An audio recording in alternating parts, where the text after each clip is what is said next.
Hallelujah, hallelujah. Ndiyanibulisa ngelihle igama likaYesu Kristu. Namhlanje sivuke ngamazwi aphaya kwencwadi yendumiso athi xa ebhala phaya utata uDavide, bulelani kuYehova ngokuba elungile, inxiba yakhe ihlala imile ingunaphakade. Hallelujah. Le nto ke wena sisinothando ndiyicingisa into yokubana kukhona abantu abangambuleli uYehova. Hallelujah. Kukhona abantu abathi xa bengena kwi-situation babe nezikhalazo. Hallelujah.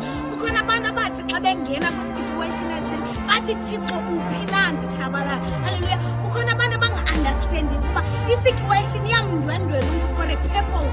Sometimes uThixo uyakutesta with into ayaziyo ukuthi uzoyi-overcome, but kubekho abantu abathi mna Thixo xa ndingena kule ndawo uthi mandithini, funeka sometimes ubulele i-challenge. Uthi Thixo ndiyabulela ngonditshalenja ngohlobo, uthi Thixo ndiyabulela nge-challenge ondinikeze yona, because kukhona abantu abangayifumenanga le challenge, khona umntu angayi-experiencanga le challenge, but mna ndinikezile i-authority ukuthi ndiyi-experience le authority. Now we need abantu abazothi go through a testimony ngalo Thixo. Sidinga abantu abazothi mna ndifuna ukubulela kuYehova. Ewe sisibavile abantu beshumayela, sibavile abantu behlabelela, but what about ukubulela uYehova? Sibavile abantu bebulela ukuthi uThixo ewe wabaphilisa abantu eBhayibhileni, but what about wena?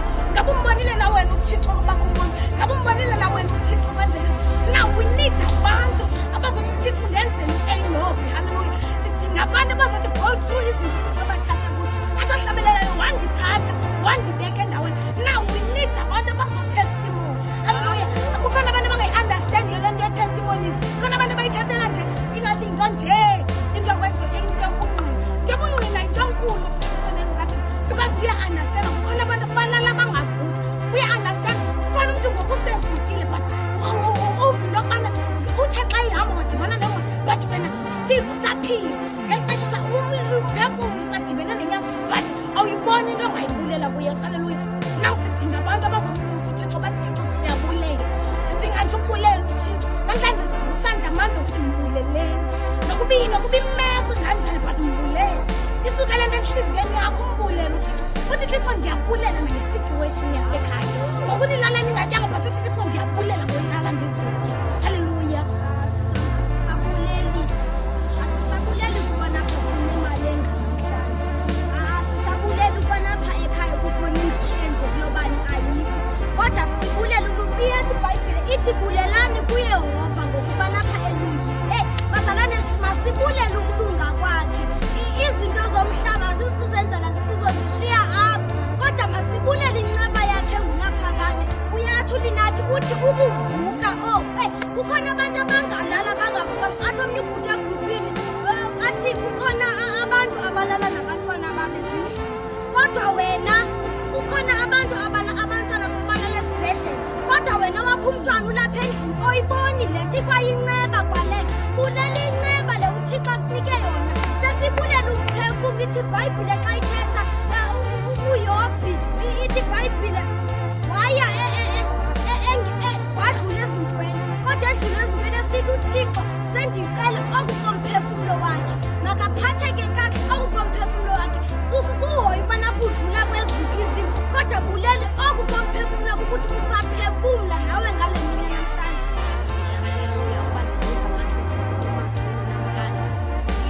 Lethu bulelani kuYehova ngokuba elungile, kuthiwa ngokuba ingunaphakade inceba yakhe. Hallelujah. Namhlanje sizothetha phantsi kwala mazwi. Wena sister linathi ndithanda ngokuthi mna awukwazi ukuthi xa uthandazayo uthi gqisa ucela sisi wam ungaqalanga umbulela uYehova. Kuthiwa jonga ngasemva umbulele ngento akwenzele zona, ujonge phambili sisi wam uphinde ucele. Namhlanje lithi ilizwi lethu namhlanje bulelani kuYehova ngokuba elungile, ngokuba napha ingunaphakade inceba yakhe. Selizinto sezifika wena sisom namhlanje ndifuna ukuxela into yokuba napha noba ziyafika izunguvungu kodwa hlala umbulela uYehova. Kukhona abantu wena sister linathi abeberhalela ukuvuka kodwa abavuka namhlanje. Kuthiwa masenze ubungqina ngoYehova kuba kaloku inceba kaYehova imingunaphakade. Hallelujah.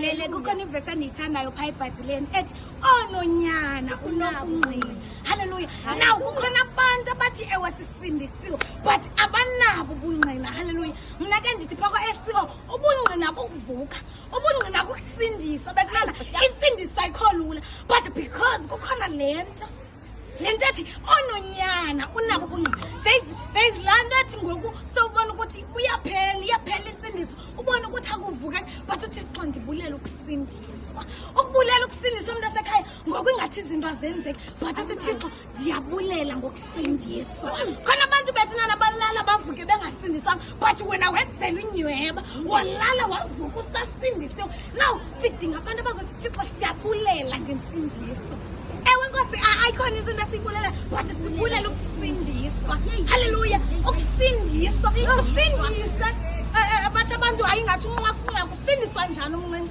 bekunana ithi iBhayibhile abancinci bazojika babe ngabadala uthi mayithi xa ibhala akuzujonga i-physical appearance yomntu but kuzojonga i-inside kuzojonga inside ukuthi ingaba na wena uyawahlala ebukhoneni naw sidinga abantu abazothi Thixo sibulela ukusindiswa sibulela nje ukusindiswa sibulela nje kulo but sibulela ukusindiswa sindiswa manje ungaqala sisami ulinathi uthetha ngomphakathi nangomphandle kuthiwa lo Thixo wakho simqaba ngaphandle kodwa umqabe nangaphakathi lo Thixo wakho masiya kumbona xa sihleli nawe kodwa naxa uphaya esithubeni ile nto abazalwane kukhona abantu kwezi ntsuku ingxabano zabantu kungokuba abantu ababuleli kuthiwa bulela le nto uyinikwe nguThixo jongemva ubulele ujonge phambili ucele bazalwane khanibuleleni yile nto kuzofika nakhona abantu abanomona yile nto uzofika kukhona ubuthakathi yile nto abantu aboneli into abayiphiwe